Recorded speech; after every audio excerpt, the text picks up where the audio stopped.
Eto yung recipe na siguradong mapaparami ka ng kain. Tapos habang tumatagal, lalo pang sumasarap. Luto tayo ng sinantolan na hindi natin titipirin sa mga sangkap para nga mas lalong sumarap. Kaya kung interesado kayo sa bidyong ito, tara, samahan nyo ko. Lulutuin natin yan. Let's go!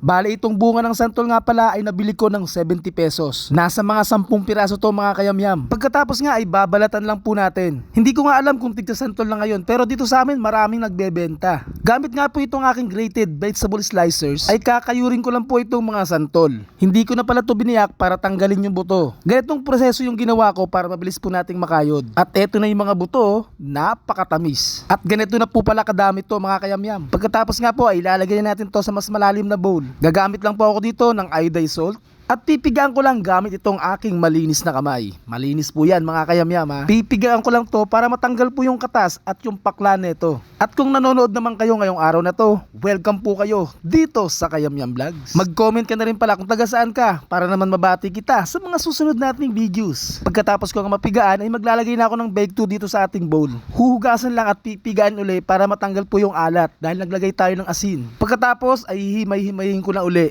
At sa mga sangkap na gagamitin natin, meron tayo ditong sibuyas, bawang at luya. Huwag kayong mag-alala dahil ilalagay natin yung full recipe nito sa ating comment section. Meron din po akong ditong hipon na hiniwa ko ng ganito kaliliit. Then kailangan din po natin dito ng siling labuyo at siling panigang. Meron din po tayong piniritong isda. Kahit anong pritong isda, pwede nyo isahog dito ha. Tapos itong liempo na nabili ko lang ng 50 pesos. Kaya tara, eto na, lulutuin na natin. Una ko ang ginawa ay palalambutin lang natin dito yung mga karne ng baboy. At kapag nahibsa na ng bake 2 yung mga kayamyam, isasangkutsa lang natin to hanggang sa mag golden brown. Tapos ilagay mo na yung luya, wangba at itong ating sibuyas. Halu-haluin mo lang hanggang sa lumabas yung kaluluwa ng ating sangkap. At kapag okay na at lumabas na yung mga aroma, ay pwede na natin dito ilagay yung ating grated santol. Isasangkutsa lang natin to ng mga 5 minuto. Yung gamit ko nga palang gata dito ay Coco Mama. So ganito lang po yung ginawa ko. Yung kalahati na nasa pack ay nilagay ko dito. Tapos nilagyan ko lang to ng bake 2. Ito na po yung magsisilbing pangalawang gata na ilalagay po natin dito sa ating recipe. O diba, ganun ka-easy lang. Hahalu-haluin lang po natin to at tatakpan natin to ng mga 10 minuto.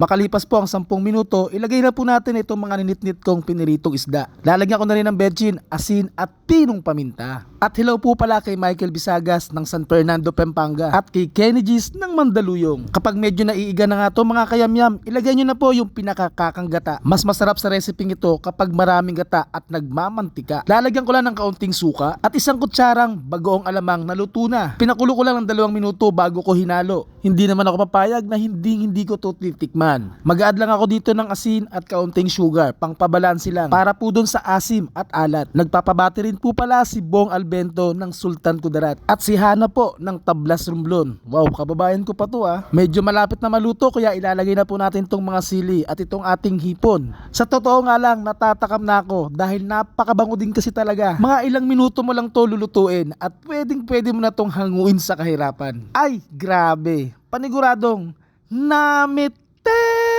sa sarap. O siya, kung nagustuhan nyo nga pala, pakishare naman. Itag mo na rin ang buong pamilya mo para makapagluto sila ng ganito kasarap na sinantolan. At huwag nyo din kalimutan mag-follow para naman lagi kayo updated sa mga upcoming videos ko. O paano mga kayamyam? Paalam!